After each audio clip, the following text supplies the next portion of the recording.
পুতুলের মতো বানাইয়া এটার মধ্যে 11টা সুচ ঢুকাইয়া দিছে। আমার নবীরে তারা মারবে কালো জাদু কইরা, কিন্তু আমার নবী রহমাতাল লিল আলামিন, আমার নবীরে তো কালো জাদু কইরা তারা মারতে পারে না। কিন্তু এই কালো জাদুটা বড় মারাত্মক জিনিস। কেউ যদি আল্লাহ এবং রাসূলের পথে থাকে, এই কালো জাদু তারা ক্ষতি করতে পারে না, যদিও মাঝে মাঝে সামান্য বিন্দু পরিমাণ আক্রমণ করে। ওই কালো জাদুর প্রতিক্রিয়ার কারণে আমার নবীজি 9 দিন, কেউ বলে 8 দিন, কেউ বলে 11 দিন পর্যন্ত সুস্থ ছিল।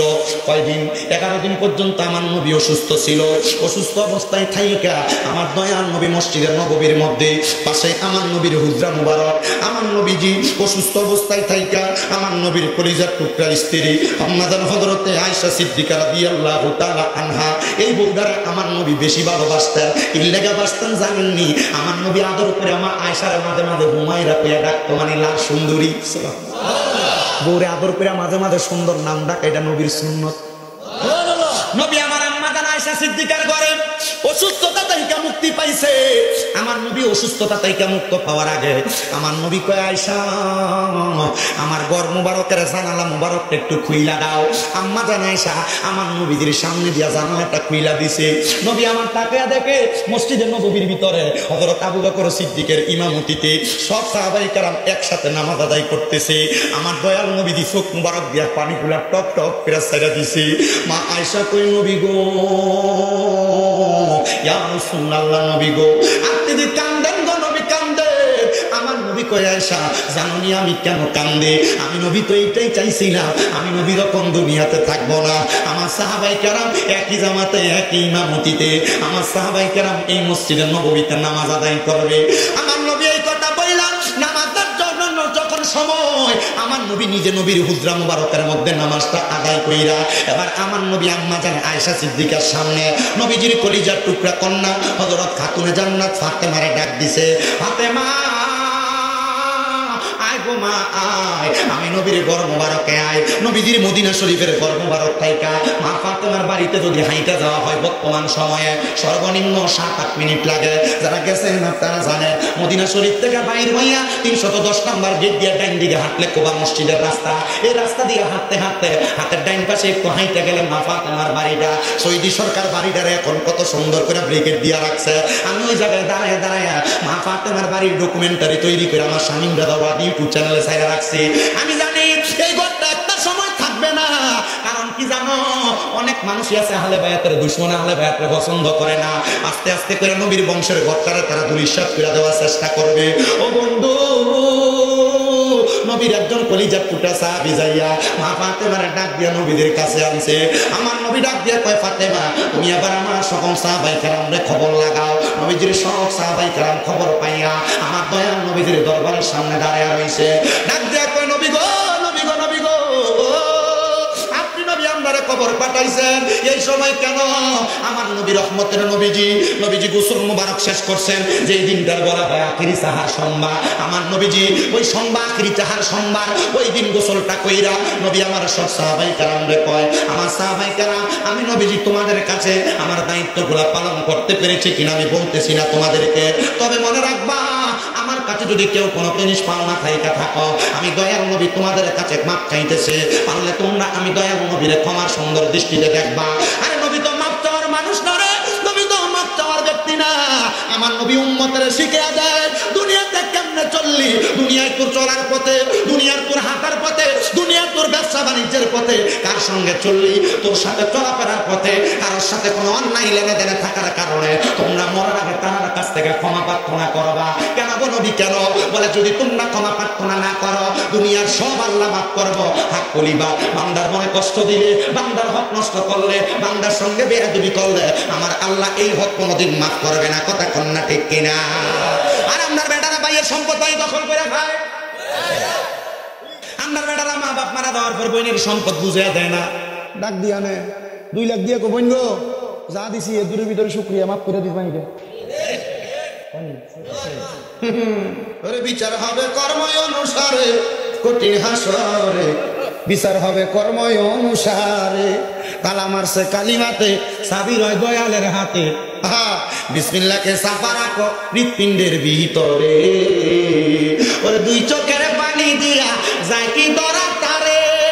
খায় এ গোস খায় এরপর হক মারে মারে খায় মসজিদের ভিতরে যায় সামনের কাতার ইমামের পিছনে বইয়া বইয়া আসেনি এমন শিকার নাই সুবিচুর কুদা ওইখান দিয়ে কেটা জানি রাস্তাতে কয়েককে দশটা দাঁড়া ভালো মতো করে দুই চোখের পানি আসেনি আমরা আসেন না আমাদের কত দেরি হইব বিরিয়ানি গরু দিয়ে করছেন না এলাই কষি বিরিয়ানি ডেকছি দেন তাড়াতাড়ি আঙ্গালো বাবা গেরানা গেরানা যদি খায় কয়টা বাজে ও মা গো আচ্ছা যতক্ষণ এসে বাবু আমি আমার ওয়াজ কারণে প্রাণ টিয়ে দিয়ে আনছি আসেন ইনশাল্লাহ ওরে দুই চকিয়া যায় কি ধরা তারে সাথে সাথে মন মহাজন কি না করতে পারে চলো মুর্শিদের দরবারে তুমি মানুষের হক খাইবা সুদের টিয়া খাইবা উদনে কম দিবা মসজিদে যাইয়া প্রথম করে কানবা সাবাক্কার ছড়াইব কবরে গেল আল্লাহ আবার আপনার এই সুৎকুটির ধরে নিয়ে মসজিদে সভাপতি বানাও আপনার এই ধরে নিয়ে মসজিদে সেক্রেটারি বানান আপনার এই ধরে নিয়ে এলাকার হকদারের মাথা পর বানান এই কথা কই না রে দেখবেন আবার সুবিধুরে দোয়ানে বইয়া বইয়া এডি লম্বা লম্বা কথা কয় আসেনি রব্বাই মাথা মশা করে না আসে না নাই তুই কি রেবো চিন্তা করছে না যে আমরা দুই অসুবিধা নেই কোনো কইলে আমি শেষ করি এলাম আমার মূল সময় শেষ মূল সময় 10টার তুন 12টা শেষ আরো অন যেটা দিছে অনকালার তুন যত মিনিট হবেন প্রতি মিনিট বোনাস টকটাই মার হাবা আরো জোরে মার হাবা একটু দূর সরে করেন আল্লাহুম্মা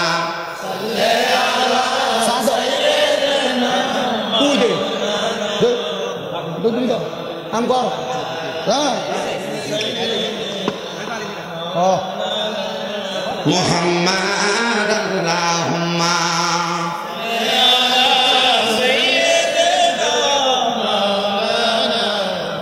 ওয়া আলা আলি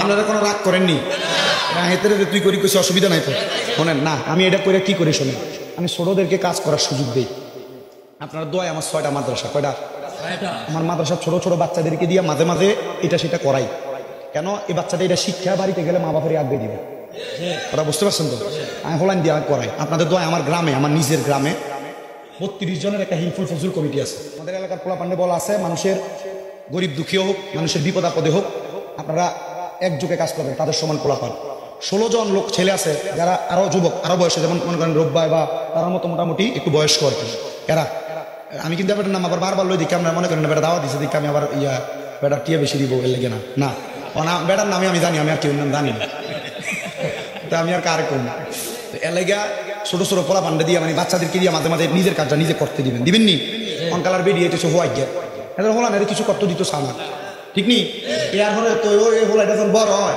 তখন আর নিজে আর কোনো কিছু করে না এতে এদের মতো ঘুমায় খায় আর ঘুরে ফ্যান একটা বাথরুম হালাজি জায়গা এটার আম্মাদন লাগে আবার আরো আবার এটা আমার এটা আবার আর আবার ফরেনের লুঙ্গি অন আরাম মাদর আমি যে আটটা করতেছি আর কি আর কি করে আদর করিয়া মার হাবা কর আমি মাঝে মাঝে চিন্তা করি হেতারা যদি না থাকে আরাম বাজে 2 জন তারা যদি না থাক আজ জীবন কেমনে চলবে এটা কোনো বুঝতাম না বাজার করণে চিন্তা করা লাগে না সংসারিক কোনো চিন্তা করা লাগে না কারণ বাপ আছে বাপ যদি মরে কত বড় বট গাছের ছায়া তখন বুঝবে এমন বাপের লোকে দমক দি কথা কন অন বাপের কথার উপর দি কথা কন তখন বুঝবে তবে হ্যাঁ এমন অনেক পোলাপান আছে বাবার সামনে মাথা তুলিও কথা কয় আসেনি এমন অনেক আছে মার লোকে সব রাগ সব চেতাচেতি যত রকমের রাগ ঝগড়া মার লোকে হারে না তোর মার লোকে দেয় আসেনি তবে সাবধান এটা তুমি যেন মার মনে কষ্ট না যা কথা কয় না জন স্যার দেয় এসো রাত সুন্দর করে মার হাঁড়ি দূরে রাখবা আম্মা দিনের বেলা বুঝি না তোমার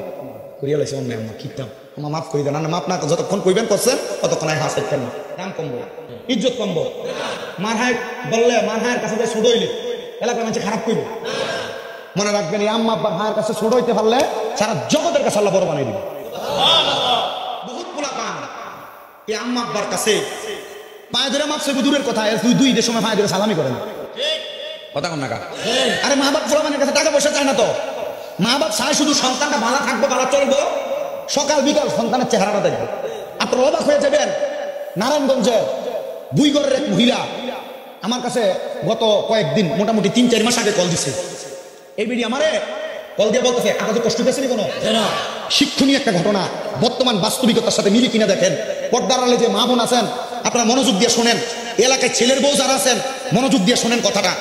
ওই মা বলতেছে, হুজুর আমার ছেলেটার বয়স যখন 5-6 মাস, আমার স্বামীটা অন্য একটা মহিলা বিয়ে কইরা আমার ছেড়ে দিয়ে চলে গেছে।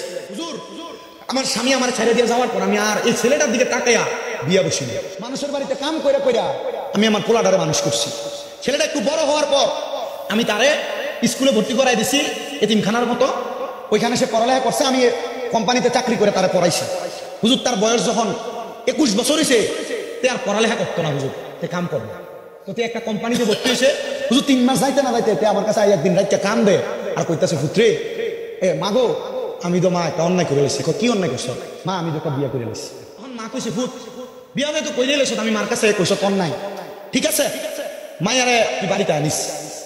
মায়ের পরিবার জানেনি, কমা জানে। কইছে মায়ের কি বাড়িতে আনিস, আমি বউর মর্যাদা দিয়ে রাখতাম, আমি খারাপ ব্যবহার করতাম না। হুজুর আমি আমার পুত্রারে বউডারে সহ আমার বাড়িতে আলসি লালসি সব করছি। হুজুর 2 মাসও গেছে না, আমার ছেলেটা হুজুর হঠাৎ করে দিয়া তার বউ বাড়িতে গেছে বেড়াইতো। এরপর থেকে সপ্তাহে একদিন আমার কাছে আইও। তারা জি গেলাম, কিরে তুই যে আইস না? হুজুর মা আমার বউ কইছে আমার বউ আর এই বাইতাইতো না, আমার বউ এর বাড়িতে থাকবো, যদি আমি হেরে বাইতাম তো জোরাজুরি করি তাহলে আমার বউ আমার নারী নির্যাতনের মামলা দিব। অনেক পুরুষ মানুষরা মহিলাদের এমন টর্চারের শিকার। হুজুর এক সপ্তাহ আসতো হুজুর, কয়েকদিন পরে এই ফোলাটা আর বাড়িতে আই আমার হুজুর। আমি তার একদিন বাজারে দেখা আমি তার পিছন দিয়ে ডাক দিছি, পুত্রে। তে আমার দিকে চাইছে হুজুর, তার ফুতে বউটা তার সামনে আসিল, পিছন দিকে ফিরে সত্যি কোরআন দনে হুজুর।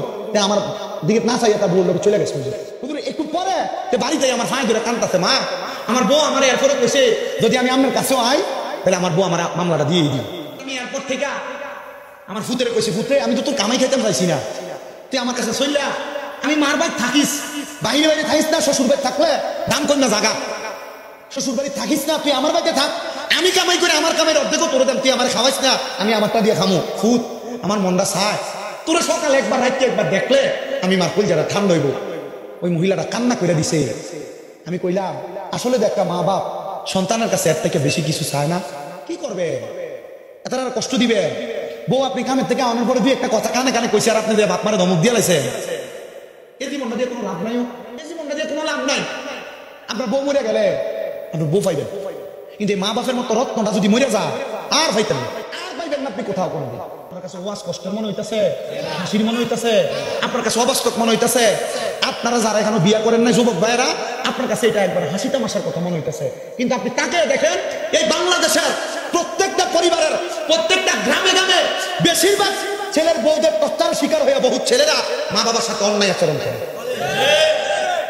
এই সুবিদপুর এলাকার হাজীগঞ্জের চাঁদপুরের মহিলাদেরকে বলতে চাই, মা তুমি যদি তোমার জামাই এমন টর্চার কইরা তোমার শ্বশুর শাশুড়ি আলাদা করে দিয়ে থাও, জুদা করে দিয়ে থাও, মা মনে করে গো মা, মনে করে না গো মা, এই দিন দিন না আরো দিন আছে, এই দিন নিয়ে যাইবো সেই দিনের কাছে। তোমারও জিফুত আছে গো মা, তোমার জিফুত যখন হইব এই জিফুত কিন্তু তোমারও মা এই দিনটা দেখাইয়া ছাড়বো মা। শ্বশুর শাশুড়ি যারা সালাক ফুতের বউ এরা কোনোদিন শ্বশুর শাশুড়ি আলাদা করে না, জানেন? মনে রাখবেন এই বুড়া বুড়ি যে দুইজন শ্বশুর শাশুড়ি এরার লগে আল্লাহ রহমত অল টাইম থাকে। সালাক এরা কোনোদিন শ্বশুর শাশুড়ি জুদা করে না, শ্বশুর শাশুড়িরে জুদা করে না। এই সুবিদপুরের মহিলারা, এই সোশ্যাল মিডিয়ার মাধ্যমে দেখতে না মা বোনেরা, যদি তোমরা সালাক মহিলা হইয়া থাকো কোনোদিন শ্বশুর শাশুড়ি আলাদা করো না। মনে রাখবা শ্বশুর শাশুড়ি যখন তোমার ঘরে থাকবো, তোমার স্বামীর ইনকাম খাইবো, আল্লাহ তাআলা এ তোমার স্বামীর ইনকাম এই শ্বশুর শাশুড়ি খাওয়ার কারণে তোমার ঘরে অসংখ্য বরকত অসংখ্য রহমত দান দিয়ে দেবে।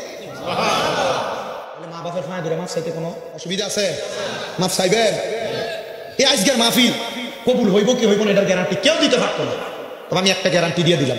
কালকে যদি দেখেন যে সুবিদপুর বলা খালে সাদওয়ানে বইয়া কোনো বুড়া বাপে কয় হ্যাঁ এই স্বামীরা তো আইয়া কয়ে গেছে, তার কথা শুনে আমার ফুতে রাখতে যায় আমার বাপে, আমি বাপের ফাঁয় ধরে মাফ চাইছি, কিন্তু আমার ফুতে কোনোদিন আমি বাপের লোক অন্যায় করে নাই, মনে করবেন মাহফিল কবুল হয়েছে। কালকে যদি দেখেন কোনো মহিলা একজন আরেকজনের কাছে বলে যে হ্যাঁ স্বামী মেয়েদার ওয়াজ শুনে আমার ফুতে বাড়িতে আগে আমার ফাঁয়া ধরছে, কিন্তু আমার ফুতে কোনোদিন আমার লোক অন্যায় করে নাই, মনে করবেন মাহফিল কবুল হয়েছে। কষ্ট হইতেছে, মাফ সব দরকার আছে না? আমার মুসলমান ইমানদারের দলেরা, তো যে ওয়াজটা আমি আপনাদের কাছে করতেছিলাম রে বাবা, আমি আপনাদেরকে বেশিক্ষণ কষ্ট দিব না। আমি বলতেছিলাম বাবা আল্লাহর নবী সব সাহাবায়ে কেরামরে ডাক দিয়া কয় আমি আমার দায়িত্বগুলো পালন করতে পেরেছি কিনা জানি না। এই সাহাবায়ে কেরাম তোমরা আমি নবীর দায়িত্বগুলো যা বুঝে পাইছো তোমরা তার উপর আমল করে চলবা। কেউ আমি নবীর কাছে কোনো পাওনা দাওনা শুনি না। সব সাহাবায়ে কেরাম নিশ্চুপ হয়ে গেছে, কেউ কোনো কথা বলে না। এমন টাইমে পেছন থেকে আব্দুল্লাহ ইবনে ওয়াক্কাস নামক একজন সাহাবী হাত রাখিয়া কই, নবী আমার একটু পাওনা দেও না, আপনার লগে আছে। এটা কারে দিবেন? আমারে দিবেন, ঠিক আছে। আমার বাবা ভাইরা বন্ধুরা রে, গভীর মনোযোগ দিয়া শুনবা। আমার দয়াল নবী ডাক দিয়া কই, কেউ কোনো পাওনা দাও না যদি থাকো হাত বাড়াও। আব্দুল্লাহ ইবনে ওয়াক্কাস হাতটা বাড়ায়া কই, নবী গো আমার পাওনা দাও না আছে বলে জায়গা করে দাও, সামনে আসো। আব্দুল্লাহ ইবনে ওয়াক্কাস নবীর সামনে ডাক দিয়া কই, নবী গো আমার পাওনা দাও না। আমার নবী কই, কি তুমি পাওনা? আমার দৃষ্টি গোচরে নাই বলো। আমার দয়াল নবী রাহমাতুল লিল আলামিন নবীজি রে, আব্দুল্লাহ ইবনে ওয়াক্কাস কই, নবী গো আপনি একদিন যুদ্ধ করতেছিলেন, আপনি চাবুক ঘুরাইতে ঘুরাইতে আপনার একটা চাবুকের আঘাত আমার পিঠের মধ্যে লাগছে। ও নবী গো আমার এখন শখ, আপনি দুনিয়া থেকে বিদায় নেওয়ার আগে ওই চাবুকের আঘাতটা আমি আপনার পিঠের মধ্যে দিতাম। আবু বকর সিদ্দিক একটা চিৎকার মারছে, হে আব্দুল্লাহ ইবনে ওয়াক্কাস রে, আমার পিঠটা আমি কাপড় উঠে দিছি, তোর যতটা বাড়ি দিতে মন চায় আমার পিঠে লাগাইয়া দে। তবু আমার দয়াল নবী রে এই কথা বলিস না রে। হযরত ওসমান জিন্নুরাইন কয়, আমার যত সম্পদ আছে সব সম্পদ আমি তোরে হাওলা করে দিলাম, তবু আমার নবীর অসুস্থ অবস্থায় পিঠের মধ্যে আঘাত করার কথা বলিস না। হযরত ওমর রাগান্বিত হয়ে গেছে, তরবারি বাহির করে ফেলছে।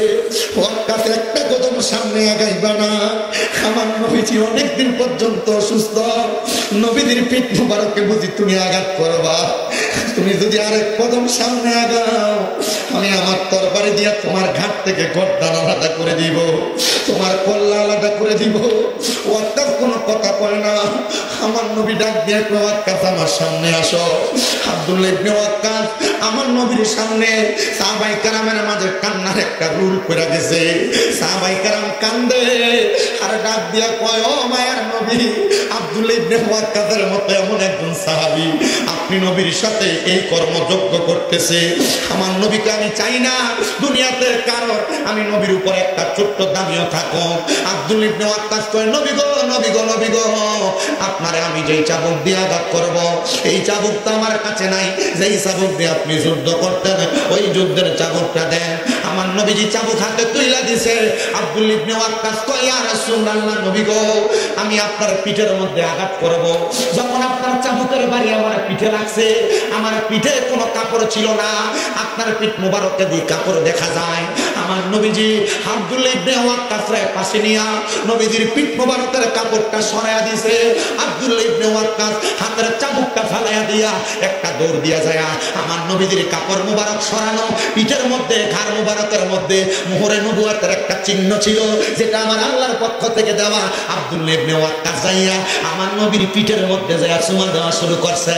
আপনি কি মনে করছেন নবীর সাহাবী নবীরে মারবে, নবীর সাহাবী নবীরে আঘাত করবে? না না না। হযরত আব্দুল্লাহ ইবনে ওয়াক্কাস কয়, নবী গো আমি আপনারে মারার জন্য বলি নাই, আমার জীবনে বড় একটা শখ ছিল আপনি নবীর পিঠ মোবারকের মোহরে নবুয়তের মধ্যে আমি একটা চুম্বন করব।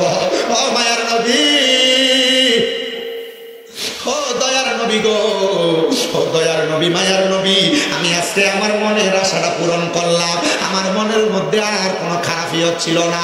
এবার আপনারা বলেন, নবীর সাহাবায়ে কেরাম যদি আমার নবীর এত ভালোবাসা মহাব্বত কইরা তাদের জীবনটা আমার নবীজির প্রেমে বিলিয়ে দেয়, আমরা শহীদপুরের মানুষ আমার নবীর প্রেমে আমাদের জীবন যৌবন কাটিয়ে দিতে চাই কি চাই না?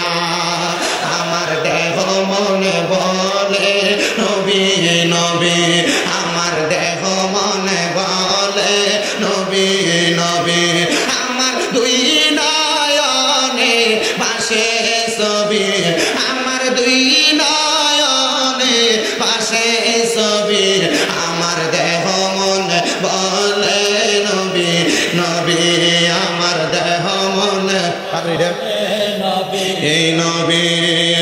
ইয়া রাসূলুল্লাহ ইয়া হাবিবাল্লাহ, ইয়া রাসূলুল্লাহ ইয়া হাবিবাল্লাহ। এই ইয়া রাসূলুল্লাহ বলতে কষ্ট হয় নাকি? ওই মৌলবীরের মতো আমার ফালতু টালতু কয়নি কোন আমরা এলাকা ইয়া রাসূলুল্লাহ বললে লাভ আছে না নাই হাত করে ইয়া রাসূলুল্লাহ বলতে কার কার ভালো লাগে দুইজন হাতকে নবী রঙের পতাকা বানানোর পর ইয়া রাসূলুল্লাহ ইয়া হাবিবাল্লাহ ইয়া রাসূল মাগরিবের ফরজ মতো লাগতেছে মাগরিবের ফরজ তাই আপনি আল্লাহর নূর নবী হায়রে আপনি আল্লাহর নূর নবী আমার দেহ মনে বলে আরেকবার হাত লাগা দেন কোন ইয়া রাসূলুল্লাহ ইয়া হাবিবাল্লাহ ইয়া রাসূলুল্লাহ ইয়া হাবিবাল্লাহ আপনি আল্লাহর নূর নবী আমার দেহ মনে বলে নবী নবী আমার দেহ মনে বলে নবী নবী আমার দুই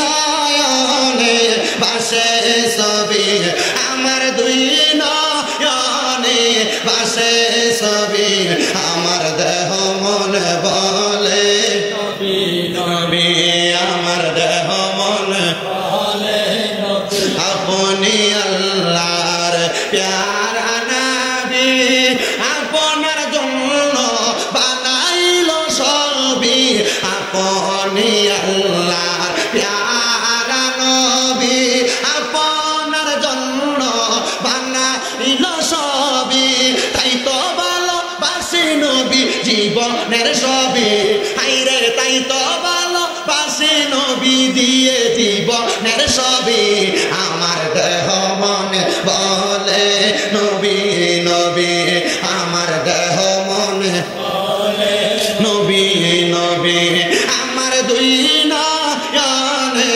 বাসে ছবি আমার দুই নয়নে বাসে ছবি আমার দেহ মনে বলে নবী হে মুসলমান আমার দয়াল নবীর সাহাবায়ে কেরাম আমার নবীরে এত ভালোবাসত কিন্তু আমার দয়াল নবী একদিন মদিনা থেকে মক্কা থেকে মদিনায় চলে আসছে হিজরত কইরা আসার পরে আমার নবীর একজন সাহাবী ডাক দিয়া কই ইয়া রাসূলুল্লাহ নবী গো আপনি তো মক্কা থেকে মদিনাতে চলে আসছেন আপনি নবী কি একবার আমারে বলবেন নি আপনি যেদিন মক্কায় যাবেন আপনার সাথী বানায়া আমি সাহাবীরে মক্কায় নিবেন নে আমার নবী কয় সাহাবী ও সাহাবী কেন গো তুমি মক্কায় যাইবা আমার নবীর সাহাবী ডাক দিয়া কয় নবী গো আমি মক্কায় যাব মক্কা শরীফের যেই চৌকাঠ আছে আমি নিয়ত করছিলাম গো যদি মক্কা বিজয় হয়ে যায় আমি মক্কা শরীফের চৌকাঠটার ভিতরে সুমা দিই মজুরে কোন সুবহানাল্লাহ অনেকে মাঝে মাঝে নিয়ত করে আল্লাহ আমার তো কোনো সন্তান নেই আমার যদি একটা ফুট দাও আমি 2 রাকাত নফল নামাজ পড়াম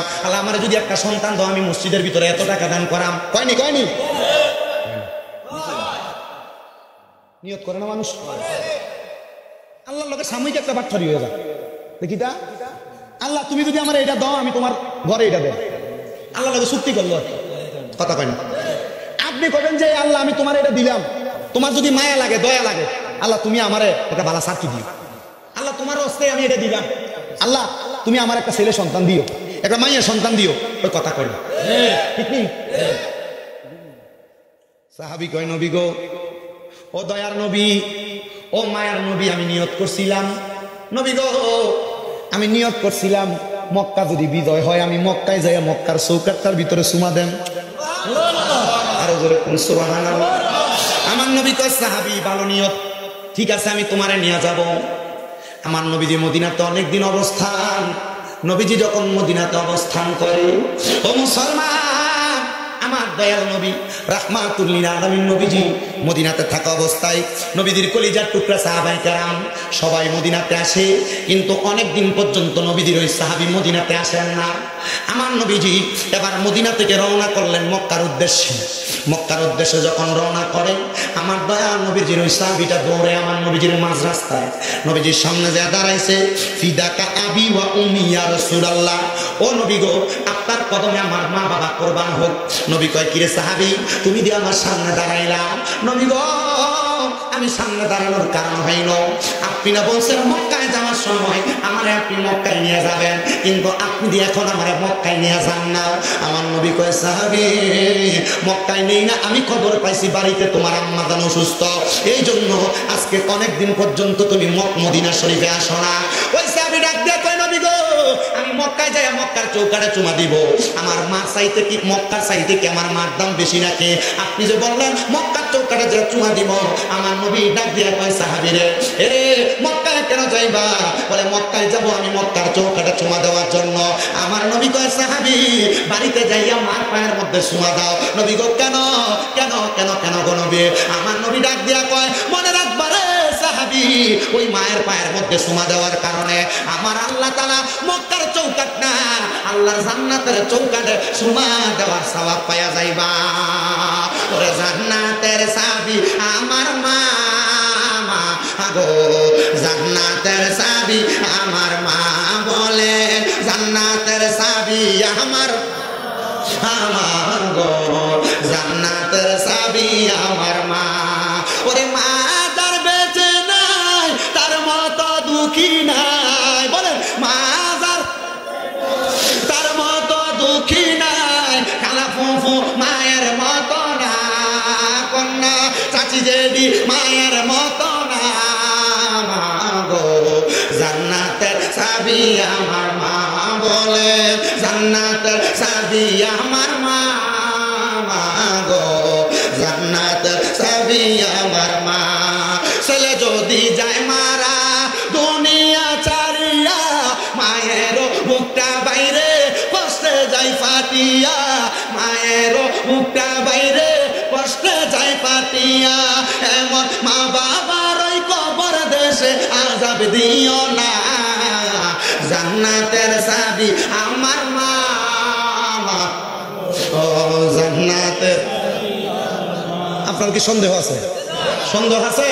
জোরে বলেন জান্নাতের চাবি আমার গো, জান্নাতের মার মা, জান্নাতের চাবি আমার গো, জান্নাতের চাবি। আজকের মাহফিলে কে জানি আসিল মা জননী রে তারা কবরে শোয়াইয়া, কলিজার বাবা জানরে কবরে শোয়াইয়া, মা বাবার ভালোবাসা মা বাবার ভালোবাসা সন্তান চোখের পানি দেয় সাইরা, জান্নাতের চাবি আমার গো, জান্নাতের চাবি আমার মা। হায়রে আজকে শরীয়তপুর দক্ষিণ পাড়া চৌধুরী এবং গাজীবাড়ি মাঠ প্রাঙ্গণে এই জান্নাতের বাগানে কোন যুবক বসছে, কোন মুরব্বী বসছে তাদের মা কবরে, তাদের বাবা কবরে। আমি আজকে ওয়াজ করছি মা বাবার পায়ের মধ্যে যে মাপ চাওয়ার জন্য, কিন্তু অনেকে চিন্তা করে হুজুর যারা বাড়িতে আব্বা আছে তারা বাড়িতে যাইয়া বাবার পায়ের মধ্যে করে মাপ চাইব। হুজুর আমার তো আব্বা না, আমি কার পায়ে ধরে মাপ চামো? এ সন্তান ওই আব্বারে কোনোদিন একবার মনটা খুলে বলছো না বাবা তোমার ভালোবাসি? ওরে ভালোবাসি তোমায় বাবা, বুকটা যে যাইছি রে, তোমার কথা হৃদয় মাঝে পড়ছে বারে বারে। বাবা তুমি কেমন আছো ছোট মাটির ঘরে, তোমার কথা হৃদয় মাঝে পড়ছে বারে বারে। বাবা গো ও বাবা, বাবা গো ও বাবা, আল্লাহ তাকে দেখো আজকে শরীয়তপুরের কত সন্তান মাহফিলে বসছে, তাদের আব্বা জান অন্ধকার কবরে। অনেকে চিন্তা করে বুঝো যাদের বাড়িতে মা আছে তারা বাড়িতে যাইয়া মার পায়ে ধরে মাপ চাইব, আমার তো মা নাই আমি কার পায়ে ধরে মাপ চাইব? এই সন্তান বাড়িতে যাইয়া মার বিছানাটার দিকে তাকাইলে চোখের পানি গোলা পায়া পায়া পড়ে। সবারে ডাকতে পারো কিন্তু জনম দুঃখী মা আরে ডাকতে পারো না। যে মা না খেয়ে তোমার খাওয়াইতে এখন তোমার আর অভাব নাই, কিন্তু তুমি তোমার মা বাপরে খাওয়াইতে পারো না। একবার চিন্তা করো শরীয়তপুরের মা, শরীয়তপুরের বাবারা, শরীয়তপুরের যুবকের দলেরা, ওই মা বাপ যদি বাইচা থাকতো, ওই মা বাপরে যদি দামি একটা ঘর বানায় গুণ আইতা, কত লাখ লাখ টাকা তোমার খরচ হয়ে যাইত। মা বাপ তোমার লাখ লাখ টাকার বাড়ি দিয়ে গেছে, ওই বাড়িতে যদি ভাড়া থাকতা প্রতি মাসে 5,000 টাকা করে ভাড়া দিলে 12 মাসে তো 60,000 টাকা ভাড়া দেওয়া লাগতো। ওই মা বাপ তোমার কাছে ভাড়া চায় না, চাই শুধু সন্তান আমার লেগে একটু দোয়া কর। এ সন্তান ওই আম্মা আব্বা অন্ধকার কবরে একবার চিন্তা করে দেখো, ওই মা বাপরে যদি তুমি প্রতিদিন প্রতি মাসে মাসে 1000 টাকার ফল কিনা খাওয়াইতা, প্রতি বছরে তুমি তোমার মা বাপরে 12-13 হাজার টাকার ফল কিনা খাওয়ানো লাগতো। আম্মা আব্বা যদি বাইচা থাকতো, আব্বারে যদি 1000 টাকা করে হাত খরচ দিতা, 12 মাসে 12,000 টাকা হাত খরচ দেওয়া লাগতো। ওই মা কবরে দিতে পারো না, আব্বা কবরে দিতে পারো না, আব্বা আম্মা থাকলে দিতা, একটা সন্তান নিয়ে হাত না বাড়াইবা। হুজুর আমার মা কবরে আব্বা কবরে কেমন আছে জানি না, আগামী বছরে মাহফিলের প্যান্ডেলটা করতে যে টাকা লাগে, আমার মারে আমি ভালোবাসা, আমার বাপরে আমি ভালোবাসা, আগামী বছর প্যান্ডেলের খরচটা আমি ফুতে একা দান করবো। হুজুর দোয়া করবেন আল্লাহ যেন আমার মা বাবার কবরে জান্নাতের একটা এমন সামিয়ানার ব্যবস্থা করে দেয়। কত না মারাত্মক আলো বিজলো গুলে মতে, সন্তানদের শুকনায় রাখি আমার ঘুমায় বিজাতে, আরে অসুখ হইলে দেখতাম ছায়া, আমরার মায়ের হয়েছে বিছানায় বয়ারে, বলে আমায় আল্লাহ দাও গনয়া, সন্তানের নিও না দুঃখের দরদি আমার জনম দুঃখী মা, গর্ভধারিণী মা জনম দুঃখিনী মা, দুঃখের দরদি আমার জনম দুঃখী মা। আসুনি একটা মায়ের ছেলে হাত বাড়াইবা, হুজুর আগামী বছর প্যান্ডেলটা আমি টাকা দিয়ে করে দিমু, হুজুর আগামী বছর মাইকটা আনতে যে টাকাটা লাগে আমি একা দান করে দিমু। আসেননি একটা ছেলে শুধু হাত বাড়াইবে না, আগামী বছর মাবুদ আপনি কি আসমানে না জমিনে, না পাহাড়ে না দরিয়ায়, এ গত জীবনে আপনার কত তালাশ করলাম সন্ধান পাইলাম না। আল্লাহ বহু সন্ধানের পরে এই চাঁদপুর জেলার অন্তর্গত হাজীগঞ্জের সুবিদপুর দক্ষিণ পাড়া চৌধুরী গাজী প্রাঙ্গণে মহাপবিত্র ঈদে মিলাদুন নবী সাল্লাল্লাহু আলাইহি ওয়াসাল্লাম উদযাপন উপলক্ষে বাৎসরিক ওয়াজ ও দোয়ার মাহফিলে আমার সঙ্গে আলেম ওলামা দাড়ি পাকা মুরব্বী বাবারা, যুবক নৌজওয়ান ভাইয়েরা, ছোট্ট ছোট্ট মাসুম বাচ্চারা, পর্দার অন্তরের আমার কত মা বোনেরা, দেশ বিদেশ থেকে সোশ্যাল মিডিয়ার মাধ্যমে ভাই বাবারা, মা বোনেরা, গুনাহ মাফ পাওয়ার আশায় 2টা হাত বাড়াইছে। আল্লাহ যার হাত তোমার কাছে মায়া লাগে, পছন্দ হয়, ওই হাতের উসিলায় আমরা জীবনের গুনাহ মাফ কইরা দাও। আল্লাহ তুমি যদি আমরা মাফ কইরা দাও, আল্লাহ কারোর কাছে কোনো জবাব দেওয়া লাগবে না। যদি রহমত দিয়া ভরপুর কইরা দাও রে আল্লাহ, তোমার রহমতের কোনো কমতি হবে না। তোমার রহমানুর রহিম নামের খাতিরে আজকের মাহফিল কবুল কইরা নাও। আল্লাহ আজকের মাহফিলে কে জানি হাত বাড়াইছে, কার জানি জগতের মধ্যে বাবা নাই, যেই বাবা রিক্সা চালাইয়া মাটি গাইটা মাথার গান পায়া ফালাইয়া পরের বাড়িতে বদলার কাম কইরা সন্তানরা মানুষের মতো মানুষ করার জন্য আব্বার রক্তরে পানি বানাইছে, এমন আব্বা যাদের কবরে, আব্বার কবর জান্নাতের বাগান বানাইয়া দাও। আল্লাহ কে জানি হাত বাড়াইছে, কার জানি জগতের মধ্যে মা নাই, হাইরে মা, ওই মারে মা কইয়া ডাকলে কলিজার আগুন ঠান্ডা হইয়া যায়, যেই মায়ের দিকে নেক নজরে তাকাইলে কবুল নজরে সাওয়াব হইয়া যায়। আল্লাহ কার জানি এমন মা অন্ধকার কবরে, এমন মা যাদের অন্ধকার কবরে রে আল্লাহ আমার কবর জান্নাতের বাগান বানাইয়া দাও। দয়াল রে কে জানি হাত বাড়াইছে, মাও নাই বাবাও নাই, জনমের রে আল্লাহ এমন আম্মা আব্বার কবরে আযাব দিও না। মাবুদ ফরিয়াদ তোমার দরবারে গো আল্লাহ, দাদা দাদি আত্মীয় স্বজনের বংশধর যাদের কবরে, প্রত্যেকের কবর নাজাতের ফয়সালা কইরা দাও। আল্লাহ এই মাহফিলে যারা টাকা দিয়া, পয়সা দিয়া, শ্রম দিয়া, বুদ্ধি দিয়া, পরামর্শ দিয়া, মাইক দিয়া, লাইট দিয়া, প্যান্ডেল দিয়া, মিডিয়ার ভাইয়েরা সহ সম্মানিত শ্রোতা মন্ডলীরা, পর্দার অন্তরালের আমার মা বোনেরা, আল্লাহ প্রত্যেকের খাস দোয়া কবুল আর মঞ্জুর কইরা নাও। ডাকলে কি জুড়ায় রে মন, জপলে নিবান ঠান্ডা ঘর, না দেখিলে দুই নয়নে নয়নে আল্লাহ পরবাল্লা জাগালয় তোমার মনে। আল্লাহ আমরা গুনাহগারের হাত বাড়াইছি, আমার মুস্তাফিজ ভাই দোয়া চাইছে, ডাক্তার সাহেব মানুষ দোয়া কবুল করো, মাহফিল কমিটির যারা যারা কষ্ট করছে এলাকাবাসী সবাই রে কবুল মঞ্জুর করো। অনেক প্রবাসী ভাইরা বিদেশ থেকে দোয়া চাইছে, আল্লাহ আমার প্রত্যেকে প্রবাসীদের দোয়া কবুল মঞ্জুর করে নাও, প্রবাসীদের মনের আশা পূরণ করে দাও আল্লাহ, আমরা সবাই রে কবুল করে নাও মাবুদ রে। এমন কোন রোগ দিয়েন না যে রোগের কারণে আপনারে আল্লাহ কইয়া ডাকতে আন্দার কষ্ট হইব দয়াল রে। আল্লাহ মরণের আগে বারবার মক্কা মদিনা তাওয়াফ জিয়ারত নসিব করাইয়া, মক্কা আর মদিনা না দেখাইয়া মরণ দিও, মক্কা আর মদিনা না দেখাইয়া মরণ দিও মাবুদ। আল্লাহ যাদের দুনিয়ার জমিনের ভিতরে মক্কা মদিনা যাওয়ার বড় শখ, ঘুমের ঘরে স্বপ্নে একবার হলো মক্কা আর মদিনা দেখাইও। মরণের আগে আমার নবীজির নূরানি চেহারা মুবারক দেখতে দেখতে আখিরি জবানে মধুর কালেমা পড়াইয়া দিয়েন, লা ইলাহা ইল্লাল্লাহু মুহাম্মাদুর রাসূলুল্লাহ সাল্লাল্লাহু আলাইহি ওয়াসাল্লাম। আসসালামু আলাইকুম ওয়া রাহমাতুল্লাহি ওয়া বারাকাতুহু। এটা তো নাটক করে বিরানি খেয়াল করছেন নি?